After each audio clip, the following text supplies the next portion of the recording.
आज ही Doubtnut app download करें। Doubtnut पर होगा अब आपके सभी मैथ्स, केमिस्ट्री, फिजिक्स और बायोलॉजी डाउट्स का सफाया।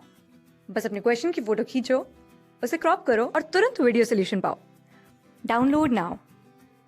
यहाँ पर हमें गिवन स्टेटमेंट्स में से इनकरेक्ट स्टेटमेंट सेलेक्ट करके बतानी है। तो आइए अपने ऑप्शंस को देखें।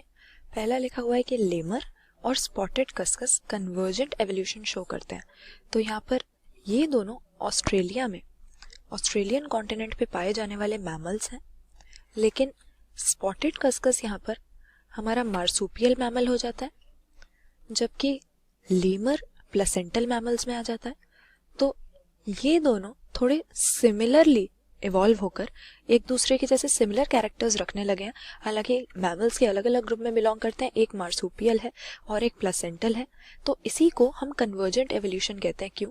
क्योंकि ऑस्ट्रेलिया में मैमल्स के एवोल्यूशन में हमें एडेप्टिव रेडिएशन देखने को मिली है, यानी एक कॉमन एंसेस्टर से निकलकर जो मैमल्स हैं वो डिफरेंट फॉर्म्स में इवॉल्व हुए अलग अलग तरह के हैबिटेट में रहने के लिए ऑस्ट्रेलियन कॉन्टिनेंट के ऊपर। और एक ही जगह पर जब हमें मल्टीपल एडेप्टिव रेडिएशन देखने को मिलती है, यानी एक पॉइंट से अराइज होकर जब मल्टीपल बार अलग अलग तरह के जियोग्राफिकल एरियाज में लिविंग बींग्स रेडिएट करते हैं, तो मल्टीपल एडेप्टिव रेडिएशंस को सेम हैबिटेट में हम कन्वर्जेंट एवोल्यूशन का नाम देते हैं। तो क्योंकि ये मार्सूपियल मैमल्स की और प्लेसेंटल मैमल्स की जो ऑस्ट्रेलियन कॉन्टिनेंट पे एडेप्टिव रेडिएशन हुई है, एक से इससे सिमिलर एनिमल्स बन गए मार्सूपियल और प्लेसेंटल ग्रुप्स में, जैसे लेमर और स्पॉटेड कस्कस सिमिलर होते हैं, तो इसे हम कन्वर्जेंट एवोल्यूशन का नाम देंगे। तो ये हमारा करेक्ट स्टेटमेंट है एवोल्यूशन के बारे में। फिर हमें दिया हुआ है कि इख्थियोसॉर 200 मिलियन ईयर्स अगो इवॉल्व हुए थे। तो एनिमल्स की अगर हम एवोल्यूशन की बात करें तो इख्थियोसॉर इसमें कैसी स्टेज है? हमने देखा था कि एक समय पर लैंड रेप्टाइल्स यानी टेरेस्ट्रियल हैबिटेट में रहने वाले रेप्टाइल्स काफी वेल डेवलप हो गए थे, लेकिन अराउंड 200 मिलियन ईयर्स को हमने देखा कि ये लैंड रेप्टाइल्स वापस से अपने एक्वेटिक हैबिटेट में चले गए, यानी पानी में रहने लगे, और इन्होंने बना दिए फिश लाइक रेप्टाइल्स के कुछ ग्रुप्स। और इसी का एग्जाम्पल हमारे पास इख्थियोसॉरस होता है, और टाइमिंग भी इसकी सही दी हुई है हमें 200 मिलियन ईयर्स अगो, तो ये भी सही स्टेटमेंट है। थर्ड स्टेटमेंट हमें दिया कि होमो सेपियंस ईस्ट और सेंट्रल एशिया में अराइज हुए थे। तो ये यहाँ पर हमारा गलत स्टेटमेंट हो जाएगा।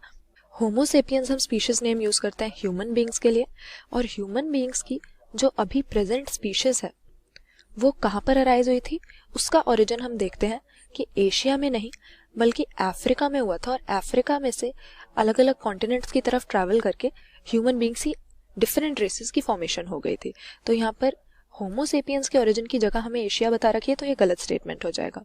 फिर फोर्थ स्टेटमेंट अगर देखें, लिखा है कि first human like hominid is Homo habilis. ये भी सही है। ह्यूमन बींग्स का जब हम मैन का एवोल्यूशन देखते हैं तो उसमें होमो हैबिलिस हमारे पास एक स्टेज आती है। ये ह्यूमंस को काफी रिजेंबल करता था बाकी एवोल्यूशन के इंटरमीडिएट स्टेजेस के कंपैरिजन में। क्रेनियल कैपेसिटी भी इनकी काफी ज्यादा थी, 650 से 800 सीसी तक सेंटीमीटर क्यूब तक इनकी क्रेनियल कैपेसिटी होती थी, और ह्यूमन बींग्स जैसे ये दिखते भी काफी सिमिलर थे। तो होमो हैबिलिस हम कह सकते हैं कि ह्यूमन लाइक होमिनिड है। होमिनिड ये एक ग्रुप होता है, टेक्सोनॉमिकल ग्रुप, जिसमें हम इन सबको प्लेस करते हैं, तो ये ह्यूमन लाइक होमिनिड कहा जाता है। तो ये भी सही बात हो जाएगी। यहाँ पर हमें गलत स्टेटमेंट चूज करना था, तो ऑप्शन सी अपना सही आंसर मार्क कर देंगे, क्योंकि होमो सेपियंस एशिया में नहीं बल्कि अफ्रीका में ओरिजिनेट हुए थे। क्लास 6 से 12 से लेके नीट, IIT, JEE मेंस और एडवांस के लेवल तक 10 मिलियन से ज्यादा स्टूडेंट्स का भरोसा। आज ही डाउनलोड करें डाउटनेट ऐप या व्हाट्सएप कीजिए अपने डाउट्स 8400 400 400 पर।